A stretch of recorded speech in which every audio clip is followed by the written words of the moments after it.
Welcome into the Action Network podcast. We are presented by our friends at BetMGM, the king of sports books. It's time for NFL Best Bets Super Wildcard Weekend in the National Football League. We have two analysts this week, a little shorter show. We have Brandon Anderson and Anthony DeBundo of the Action Network. Brendan Glasheen, your host. If you are watching us on the video side on YouTube, great. Appreciate it. Subscribe to our YouTube page for all of our Action Network content throughout the course of this NFL postseason. Hit subscribe, like the video. And also, if you're listening, you've probably done so already if you've been with us from the beginning. But if you're just hopping in for the postseason, please leave a 5-star rating and review and on Apple, Spotify, wherever you listen. So we appreciate those. We take a look at those. All your feedback is welcomed. Don't forget, you can find DeBundo and Brandon individually in the free award-winning Action Network app. Anything else they might be on throughout the course of the postseason. They might add something later in the weekend because of line movement, etc., news. You can also find us in the Action Network Discord server. I know Sean Kerner was in there a ton week 18 with all of the guys getting ruled out. He's just a great example. These other guys, DeBundo hops in there, Brandon too from time to time. So hop in, chat it up with some of the experts and other gamblers. Tough end of week 18. It's always a tough week. 3-6. But the show for the year is 94-83 when you include our Brandon's Lookaheads. DeBundo had a Lookahead a few weeks back during Christmas week. So without further ado, let's dive in. We're going to go in chronological order of the games. DeBundo's got a pick on the first game of the weekend. Houston, the AFC South champion, hosting Cleveland, the first wild card team. DeBundo, where are you going here? Yeah, so I was hoping this would get to 3, and there were briefly some 3s in the market, and now it's down to 2.5 and heading toward 2. So I don't think we're going to get those 3s, but I'm going to take Houston here with the points in this matchup. I think that, we've gotten a little bit too insane on what this Cleveland offense is with Joe Flacco off of the back of 5 games. Like, let's keep in mind that, yes, Joe Flacco's played 5 games. He's thrown 8 interceptions. His turnover-worthy play rate is, suggests he should have about 8 interceptions in 5 games. And I just don't really trust them. You're going on the road in a playoff game. I understand that this is a rookie Houston team, rookie quarterback, rookie coordinator, rookie head coach, all of those reasons to be a little bit skeptical of them. And given the fact that they were a little bit fortunate last weekend on the road in Indy, but I think the mythology of Joe Flacco has gotten way out of hand here. And I think the market is clearly overvaluing him. This Cleveland defense has not traveled nearly as well as it's been at home. You look at their numbers, their sacks are cut in half when they're on the road. And you also saw the Houston offensive line have a ton of problems with procedural stuff last week in Indy. I think them getting a basically playoff game under their belt last week on the road helps them now as they come home here. Noah Brown returned to practice today. So maybe it just won't be just Nico Collins. And then the Browns injury report is also concerning. Denzel Ward went down today in practice, did not practice as a result of the injury, so it was significant enough. And his status is now really up in the air for this game on Saturday. Quick turnaround for them. Houston, I know that Cleveland didn't really play all their starters, but it is an extra day of rest for Houston as well, relatively speaking. So I just think this should be closer to a pick'em. I think Cleveland's the better team, but keep in mind, Cleveland closed -3.5 in Houston with Case Keenum, 3 weeks ago. And Davis Mills. I know, they dominated the game and deserved to win. Of course, in hindsight, yes, 3.5 was probably short, but now it's just 2.5. And I think that kind of gets to the point of just how much there's been inflation on this Cleveland team in general.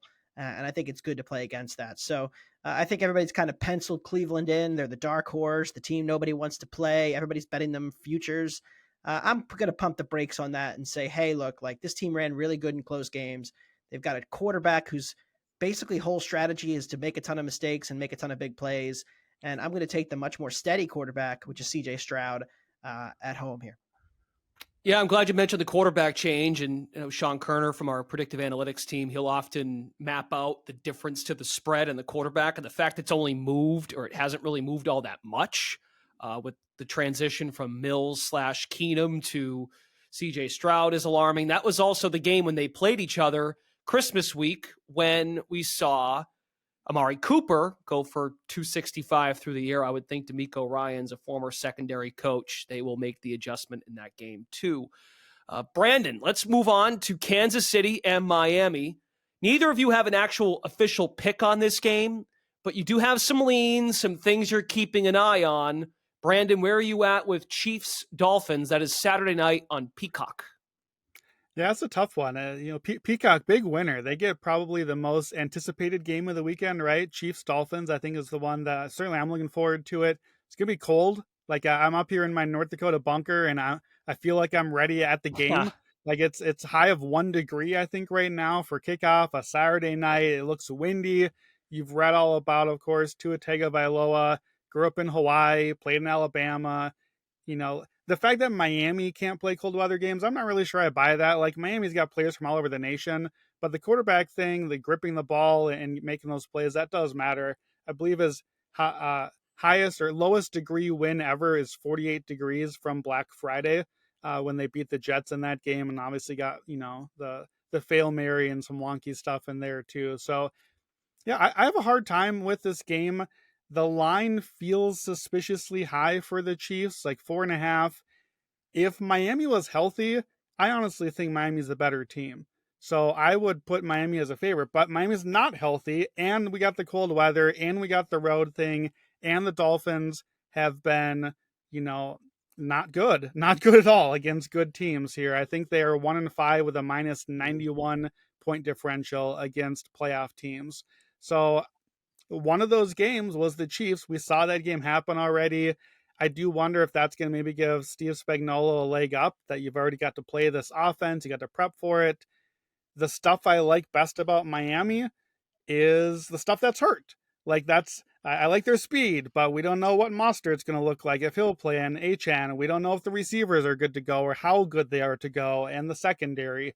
Obviously, Miami's pass rush, their top 3 guys are all out now. So Kansas City, I think, Patrick Mahomes has not been as usual, but probably gets to, stand back there and do his thing.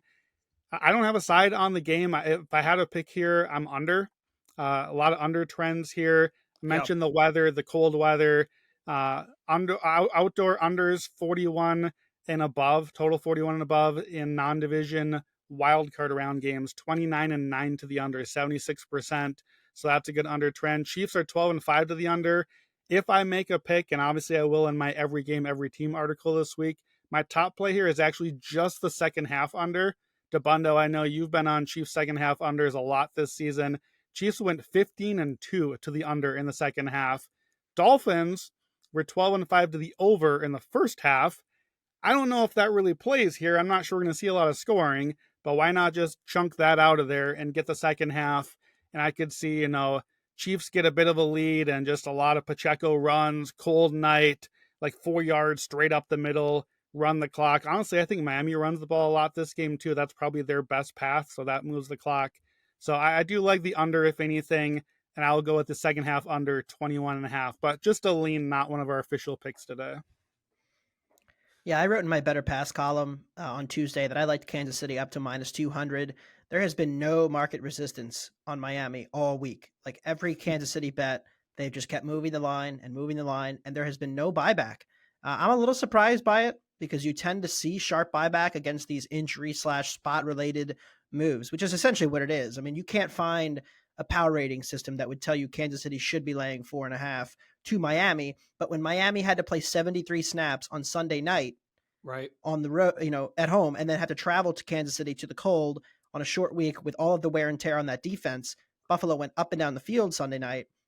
Meanwhile, Kansas City kind of had a bye week. I mean, they played the Chargers, but they rested a lot of key guys, and they basically didn't probably prep at all for the Chargers. So I think that there's an element of like rest, situational, and injury advantages that all favor Kansas City in a major way. You also have the playoff experience factor. The weather, I think, matters. Tua played pretty well in the snow game last year in Buffalo, back in December of last year. Like he played fine. The offense moved the ball, but again, like with Hill and Waddle not being right, they don't really have like a third receiver or a tight end that they use. So I think there's some real questions about this Miami offense, and Spagnuolo is as good of a game planner as any of the defensive coordinators. So I think the Dolphins' offense has major problems here, and the defense has faced one of the 3 easiest schedules of opposing offenses in the whole league. So I think there's some real holes there, and we've seen it the last 2 weeks. I mean, Baltimore and Buffalo offensively are operating at a higher level than Kansas City, but Miami's defense had no answers for either. It was only really just Josh Allen mistakes that kept Miami in that game despite getting outplayed. While not officially a bye week, Andy Reid off a bye historically is also very good. They didn't play starters in their last game against the Chargers, only a handful of losses in a 30-game sample size. So that's something to keep in mind too. And Travis Kelce's receiving yard prop has come up a little bit. It was at 56.5. Now it's closer to 60. And then the Pacheco line has actually come down a few yards during the week. It's come down to 64.5, which I found interesting because I agree with Brandon. This feels like a Pacheco game, and I would lean under too. And you get that key number of 44. It's at 44.5 some places. So there's your KC Miami breakdown on Peacock. Hopefully you know where to find it if you are not going to buy it on Saturday night. All right, let's move on. Let's go to Sunday. Bills taking on the Pittsburgh Steelers, Brandon. I opened my phone Sunday night after the Bills beat the Dolphins. I got distracted. I think I saw the news come on because I've got snow here in Boston. And then, boom, all of a sudden, 7.5 turns into 8.5. Then 8.5 turns into 9.5. And now it's up at 10. Buffalo -10 against the rah-rah, or maybe a blah-blah, DeBundo. Mike Tomlin spot this week. Where are you at, Brandon, for Bills and Steelers? Yeah, this is not rah-rah. Rah-rah is done. Rah-rah doesn't work on in the road as well. It's better in the division. It's better after a loss. This is none of those things. Give me the Bills -10.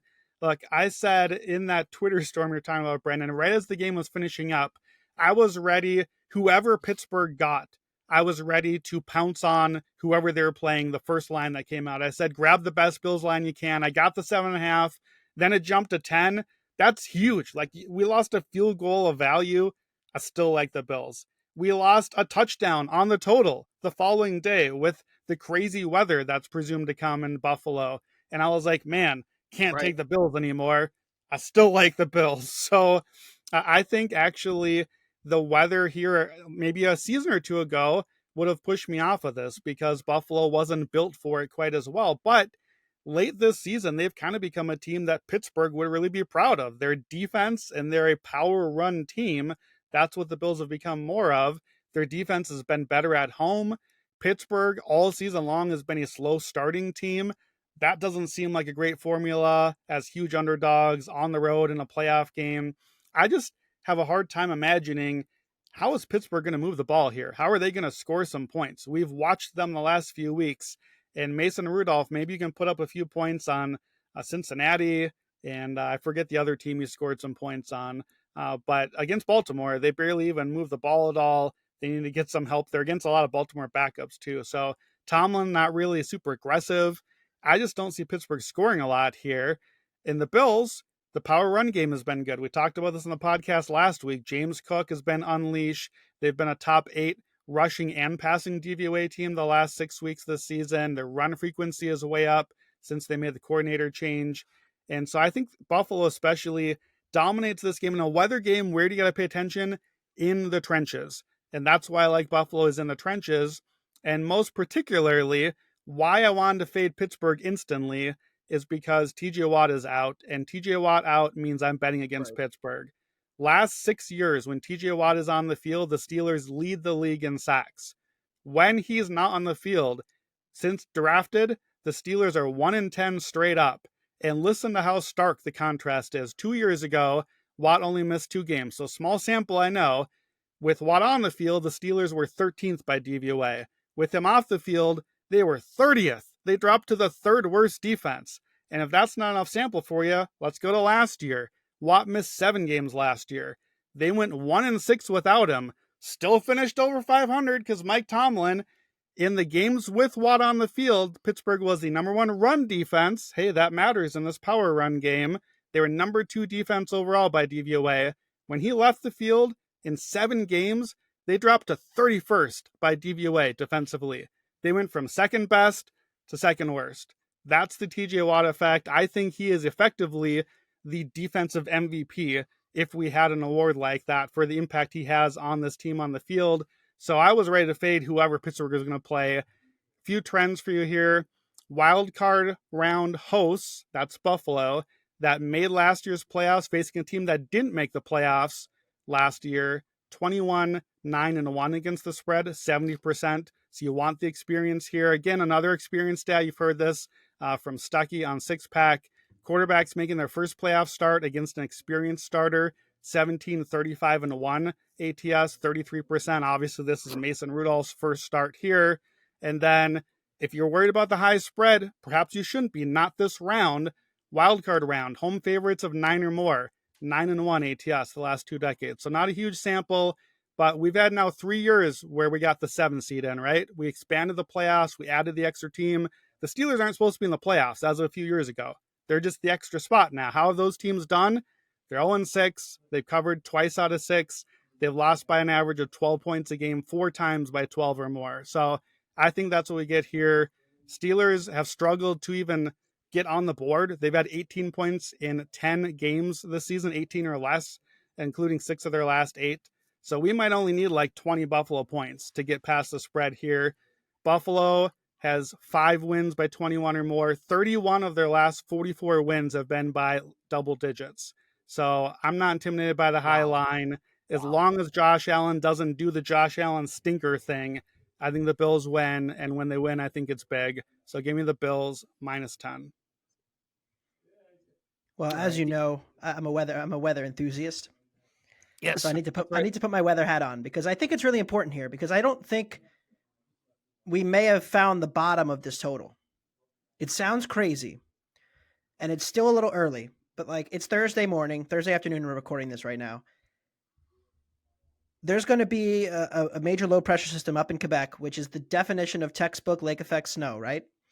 And the band of snow being DeBundo behind the green screen if you're watching. Yeah, I wish I had one here. Like we're talking like 20 to 30 mile an hour winds sustained, and we're also talking about blizzard conditions for this game if the lake effect snow is over Buffalo when the game actually kicks off. Right now, the modeling is suggesting it's going to be over Buffalo in the morning on Sunday and then maybe shift a bit to the south as we get closer to kick. It's very, very fine though, and the difference between a full-on blizzard and like just generally windy conditions is a pretty big difference to the football game. And I really can't get to Buffalo here with that uncertainty because I know that they have a run game now, but if you just can't throw effectively, really, it's going to be really hard to lay 10 because Pittsburgh can run it too. So that's just my only concern right now, and that's why I have not bet a dime on this game yet. I'm going to be closely monitoring the weather. Follow me on Twitter. I'll have a tweet or something or something. But it's really fascinating how bad it could get for Sunday, and I'm excited for it. The other game, Brandon, you were thinking of was Seattle when somehow Pittsburgh got to 30 points against the Seattle Seahawks. Right. In what was Cincinnati and Seattle are like the 2 of the 5 worst defenses in the NFL right now. Right. Yeah. So. I think it's genuinely possible. The way that Rudolph and the Steelers will probably struggle to move the ball in this game, I think the Steelers may well score like 3 points, 6 points, something like that. And field goals, who knows? We might not get field goals in the game either, depending on how bad the weather is. And we've seen a lot of times where the Steelers stall in field goal range and keep kicking the field goals. That's why that Ravens game was kind of hung around for a while, even last week. So if you can't kick field goals once you stall, I just trust, with Buffalo, you get the power run game if necessary. I know it didn't work for us last week. I was on the Josh Allen power touchdown run. We didn't get it. But if I got to have a quarterback that, first of all, needs to throw in the weather, Josh Allen can throw through the wind. He can make that throw. I'm not taking Mason Rudolph or Kenny Pickett out there if you need to make a throw. And if I need it, I'm going to run up the middle. I ain't going to be with Mason Rudolph. I'm going to get Josh Allen. Just give me that power run game over and over. So I do think that the weather it's not ideal. If it was a clear weather game, I'd feel better about this, but I still feel fine with it, even with the terrible North Dakota weather that has spread to other places. Yeah, if it was indoors, I'd lay 10 in a second. But unfortunately, it's not. Okay. And I would say, too, 3 years ago when TJ Watt and the Steelers went to Kansas City, he had the scoop and score for a touchdown. So even with Watt, they put the pressure on immediately, scored in the first quarter, and then they only ended up scoring. They had like a backdoor touchdown in the fourth quarter. Not a backdoor, like they scored late. So for all intents and purposes, they only scored like 1 touchdown in that game after the Watt score. And he's not playing in this game. So there you go. There's your breakdown for Bills and Steelers. The Sunday afternoon game on Fox features 2 of the most historic teams in the league. You've got the Packers, DeBundo, taking on the Cowboys. The line's back to 7. There were some 7.5s out there. Green Bay +7. Totals at 50.5. Green Bay, your darling. You've been watching them now for a long time in this second half of the season. Where are you at on the Packers and the Cowboys? Mike McCarthy against his former team. Well, Green Bay has become one of my favorite watches in the league. Yeah. Way back in week 7 when I was like, I don't really know about the Packers. I tuned in just at the right time. So you're welcome, Packers fans. I tuned in just in time for Jordan Love to take the leap, improve his accuracy and his mechanics, and become what has been a top 5 quarterback in the second half of the season by EPA per play and by success rate. This offense is humming. They're really young, so you can kind of say, well, they started slow. They've had some injuries, but they've figured it out here. Elite offensive line and pass protection, managed those injuries, found a ton of young guys, very versatile. So Dallas can't really just take away 1 or 2 people. It's kind of the whole thing. I like LaFleur as a game planner, and I think this Packers offense is executing at a top 5 or 6 level right now. And I think Dallas is too. And I don't really see a ton of stops here for these defenses. First of all, Green Bay's only chance is pass rush. I really don't think that the pass rush is going to really impact Dak too much because he's been getting the ball out so fast. This Green Bay defense is a sieve. I mean, let's think about that run they had. And I know they played pretty well against, Jaron Hall and Justin Fields to end the season. But they gave Tommy DeVito by far the best game of his career, Bryce Young by far the best game of his career, and Baker Mayfield the best game of his season in 3 straight weeks. They won NFC Offensive Player of the Week 3 straight weeks against this team. And quite frankly, they don't cover the middle of the field. They're not good against quarterbacks who can use their legs, which Dak can to extend drives. And what's the avenue for them having any success defensively here? I don't really see it. So I think this is a back and forth game. I like the over 50.5. Dallas, all the stats about how good they've been at home. Everybody's told you that offensively. But I do think Green Bay can score with them. I lean toward Green Bay on the side. At 7, I wouldn't bet it. At 7.5, I think it's something that I would bet. But I like the over more ultimately. And I think Green Bay probably loses like a 30-24 kind of game, but I think it's going to be very competitive down the stretch. And I do like the over. Keep in mind, for all that's been made of the Detroit defense, Detroit played at Dallas 2 weeks ago. The total closed 52. That's where I think this should be. Both offenses in the Detroit and Dallas game moved up and down the field the whole game. There was just a lot of red zone weirdness that happened and fumbles and turnovers on downs. I think we're going to see a lot of points here. So give me the over 50.5. And I'll be rooting for the Packers to make it close. And actually for my Lions future, maybe I should be rooting for the Pack to pull off the upset.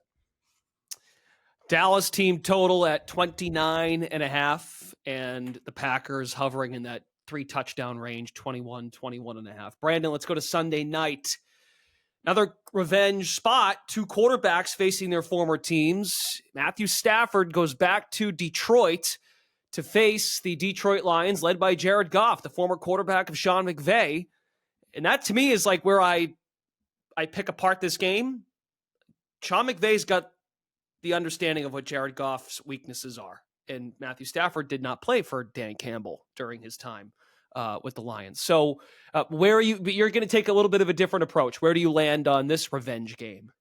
Yeah, it's a similar approach, but it's a slight pivot. So I did this game on the hot read, and I took Rams +3.5, but we're now down to a +3. That's the key number. Obviously, you lose the hook there. I would still go Rams +3. That's the direction that I would lean for sure. I think they have a chance to win the game outright, a good chance. But I'm going to pivot a little bit with that hook line move. I'm going to take the Rams team total over. So over 24.5. And in the hot read, I kind of talked about what you just said, Brendan. I'm worried about Jared Goff, and is he going to score against Sean McVay, against Raheem Morris? Raheem Morris wasn't there, but was a really good defensive coordinator. And if anybody knows Jared Goff's weaknesses, it's Sean McVay, who literally broke up with him and dumped him to bring in a quarterback who could win the Super Bowl. And hey, it worked out pretty well. And Sam Laporta probably not going to play this game. Maybe not Khalif Raymond, because Detroit, because they are who they are, went hard in a mostly meaningless game last week, and those guys got hurt. So I don't know if the Lions score. They might, though, because I have a lot of confidence in Ben Johnson. My uncertainty about how much Detroit scores is why I'm pivoting to just the Rams team total, because I am confident the Rams are going to score. And that's just the angle that I'm going to go with here. Another high total here, 51.5 and rising. We're going to see a lot of scoring. The Rams when they've had their 4 offensive stars healthy, have been a juggernaut offensively. Matt Stafford, Kyron Williams, just a breakout stud at running back. I think finished top 3 in rushing yards, even though he missed like a month of the season. Cooper Kupp, obviously rookie Puka Nacua. When those 4 guys are on the field, Rams have gone over this number 7 out of 8 games that they've played this season. They've averaged 20.5 points a game. They are the number 2 offense by DVOA, behind only the 49ers with those guys on the field. And initially there was 2 games, and then there was a stretch where Kyron missed. And now they've had, since the bye week, 6 games in a row, not counting last week because they mostly all sat against San Francisco. In that 6-game stretch, 31.3 points a game, at least 26 every one of those games. Since the bye week, the Rams are 7-1. The only loss was an overtime game to Baltimore, the team that we all know has been the hottest team down the stretch. So Lions defense, their run defense has been pretty good, and I think that matters a lot here against Kyron Williams, but they have been gashed at times, especially against top offenses. They've allowed at least 24 over half of their games, and the Rams obviously are going to be one of the better offenses that they've faced. One of my favorite trends this round is fading home teams like Detroit that missed last year's playoffs. Those teams are 13 and 29 ATS, 31%. So I do like the Rams here. I'm not off of my hot read. Just as it moved off the 3.5, I'm going to pivot to the thing I'm most confident in, which is the Rams scoring. I think the Rams get some points. Maybe Detroit does too and does enough to get there, but just give me the Rams over 24.5 on Sunday Night Football. All righty. Excellent. Let's move to Monday night. You both have angles here. Eagles sliding. Eagles went under their season win total under at 11.5. They finished with 11 wins. They lost 5 of 6 to close out the year. They're 3-point favorites in Tampa. Totals at 43.5 now. You can see some 44, some 43s, 43.5s. DeBundo, you first. Eagles going to figure this out or what? That's a great question. I don't know. I think generally speaking, we've been waiting for a get right game for a month and a half. Right. Yeah. And it looked like it was going to be that Christmas game against the Giants. And then you looked up and all of a sudden the Giants were driving for the tie, right? With Tyrod Taylor coming in. The thing is, I think all of us, and especially Brandon and I, have kind of been like, okay, obviously the Eagles aren't as good as 10-1 indicates. But I don't even think Brandon, who has kind of dubbed himself as top Eagles hater, ever saw it getting this bad. Last year's Viking. It's good. And honestly, like defensively, they're worse than last year's Vikings right now. And that's what's so scary about the bet that I have already made and the bet I'm recommending here, which is the under 44 points. Because the Eagles defense in the first 12 to 13 weeks of the season was pretty good on early downs, tough to run on, really bad on third down. And they got exposed by some really good quarterbacks. And you could say, okay, yes, it's clearly a below average unit, but it's not a horrendous unit. But since that Seattle game, since Matt Patricia became defensive coordinator, they are the worst defense in the NFL in the last 4 weeks. They have looked lost. Carter and Davis on the defensive line, the 2 rookies / second-year guy they've been relying on, look out of gas, and they look confused, and they've made Kyler Murray and Tyrod Taylor look like Joe Montana and Tom Brady the last 2 weeks. So it is scary. I understand that. But there are some things to be encouraged about with this total being too high now. And it's all about injuries. Darius Slay missed the last 4 games. I know there's been some hand-wringing about how he's lost a step, but his return is significant. He's still the best corner on the team. He's going to play this week. Avonte Maddox is back in the slot. He played the last 2 games, didn't play well, but I do expect him to continue to play better as he gets back off that pec injury that he had. Zach Cunningham, his first game was, he played about half the game last week, kind of getting his feet wet so he can be ready for the playoffs. He is their best linebacker. He is not a good linebacker, but he is their best linebacker. And they gave Fletcher Cox a week off in the middle of the defense as well, kind of a veteran rest move. So this Philly defense can't be worse than it's been in the last 4 weeks. I know how bad it's been, though, and that's a little scary. But also the offensive injuries for these 2 teams. Baker Mayfield, if you watch the tape from the last 2 weeks, it is very evident that he is not healthy. They didn't score until the 4th quarter against the Saints. They didn't score a touchdown against Carolina. He missed a lot of throws he was making in the month before that when he was playing great ball. I think there's clearly there's been reports of a rib injury that he was limping off the field on Sunday against Carolina. So that's an issue that, he's dealing with. And then offensively for the Eagles, Jalen Hurts just said in his Thursday press conference, and that he hasn't thrown a football since the end of the Giants game.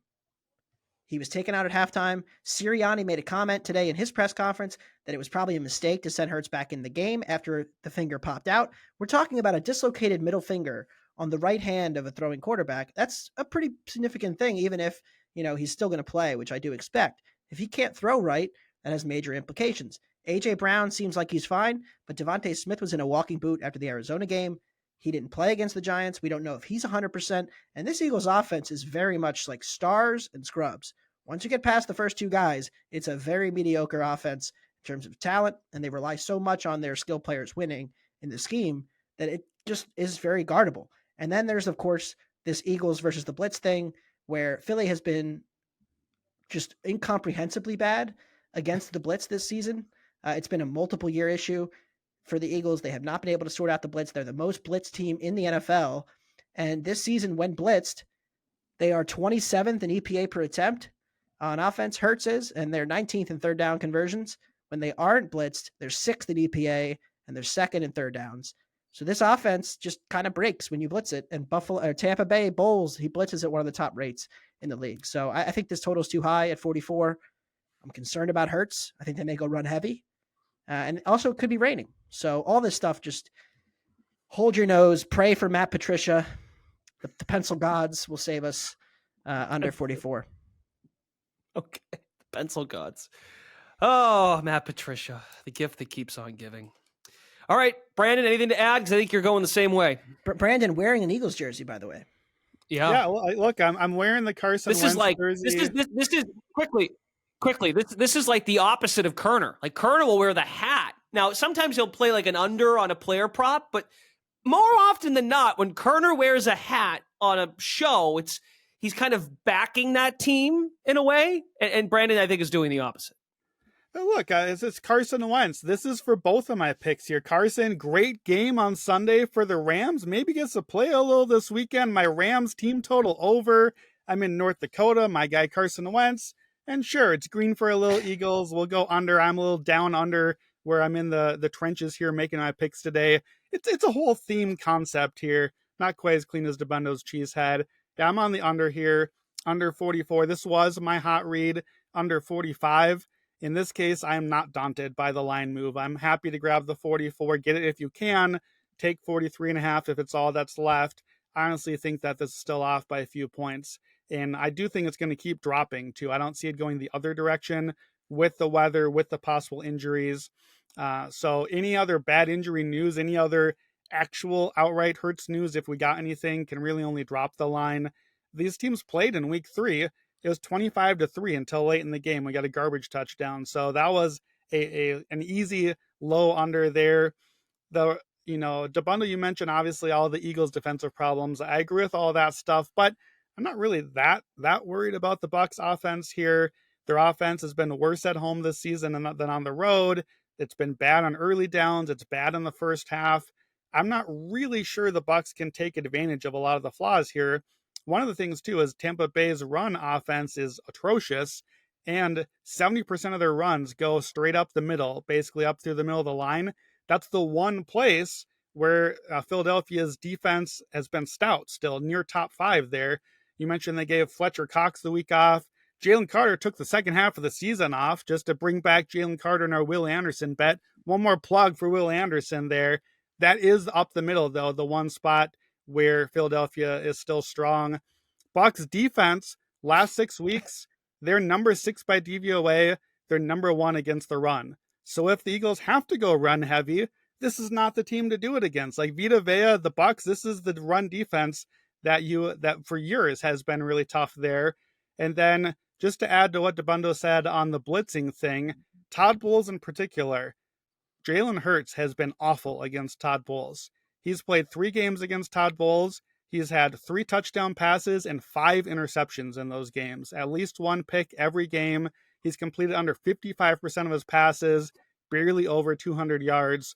So Philadelphia passing really has been the one thing they've still done pretty well down the stretch. And if now you can't do that against Bowles and with the broken or whatever displaced finger and the injuries, I just don't know what avenues there are here. And To me, I see a lot of avenues for under. Maybe the Eagles can't score. Maybe the Bucs can't score. Maybe it's just this like turgid, awful Monday night, like 13-10 sort of game. There's a lot of ways we can get there. The Baker injury, the Hurts injury, obviously were high on my list. And then let me just hit you with a few trends as always. Bucs unders on the season, 11-6 to the under. Home underdog unders, you've heard that a lot. That's 60% to the under. Primetime unders, 60% to the under last 5 years. 54, 32, and 1 to the under on Monday nights. I mentioned under earlier for outdoor games this round in the wild card. 41 or above is 29-9 to the under, 76%. And then if we keep dropping, grab it at 44. But if it gets below 44, Baker Mayfield games, the sub 44 total, 24-11 to the under. He is one of our most profitable quarterbacks in the system there as well. So it's a lot of trends, a lot of unders. To me, this is one of those like, well, you know, on the Six Pack episode, they do the Thursday night. Well, it's not the best game, but it's the only game, so we're going to be watching it. I think that's what we're looking at on Monday night. Honestly, we've been doing these NFC South unders all season long. The Eagles are so mid that they might just be an honorary NFC South team at this point. So just give me another NFC South under. Give me the Bucs under. The Eagles are along for the ride, under 44. I would be shocked if either of these teams had a chance against, in the next San round. Francisco. Yeah, or Dallas, or even Detroit at this point. Yeah, right. A lot of Eagles fans are just ready for the season to end. One more thing, Tampa Bay, like their defense really struggled the middle portion of the season when the whole team was injured. Yep. They have certainly trended up again since they've gotten healthier. Okay, right. We don't know based on what happens in the other games if the Eagles or the Bucs would draw San Fran, but that ought to be interesting. What line you get there? Would that soar beyond a 10 that we're seeing with Buffalo and Pittsburgh? No. Probably not, right? No. Eagles offense is still too good to catch 10. Fair enough. Okay. Yeah. I'd like way that. too good. I think they'd be under a touchdown well, against Dallas. And just a quick look ahead for you as you think about a hot read or grabbing an initial line. No. In the wild card round, you want to grab a lot of these big home favorites. That's what the trends I've told you just from history. In the divisional round, you fade the big home favorites, especially by big lines against the spread. Not saying that they're going to lose, but those rested teams, the teams that we all know are the juggernauts that everyone wants to bet on, history says you typically fade those teams. So we'll have, I'm sure, some of those trends back next week. But just a warning, caution before you run out and grab those immediate San Fran and Baltimore lines. Or if you do grab the early line before it gets pushed up by all the other money coming in. All right, very good. Before we get out of here, we've got a fun announcement. Action Network is throwing a wild card weekend watch party at the Shepherd and the Knucklehead in Hoboken, New Jersey. And you're invited. Stuckey, Raybon, Kerner, DeBundo. You're going, right? DeBundo's going to be there. He should be included in this copy. Well, DeBundo will be there as well. That's the main event. Simon and Chad from the Favorites podcast will also be there. They're kind of important what they're doing, along with tons of others, folks from Action Network. The event is free. RSVP is free. Even the drinks are free. Wow. Doors are open at 4 p.m. on Saturday and Sunday this weekend. For all the details on how to RSVP, check out the link in the episode description now before we're full. There you go. Hoboken, New Jersey. As Stuckey said, it's all your favorite Action personalities and DeBundo. It's kind of funny, honestly. All right. That is going to do it. Brandon's staying in the bunker. Brandon's going to be in the bunker and watching football all weekend, which is totally fine. Wearing who knows what jersey. That'll do it here on the Action Network podcast for our NFL Super Wildcard Weekend Best Bets episode. Thanks to our friends at BetMGM for presenting the podcast. Don't forget to download the free award-winning Action Network app. Mention Discord, like the YouTube page, subscribe if you haven't, and your 5-star ratings and reviews in the audio side of things is greatly appreciated. For DeBundo and Brandon Anderson, Brendan Glasheen, thanks for listening to the Action Network podcast presented by BetMGM. Good luck. Enjoy the football.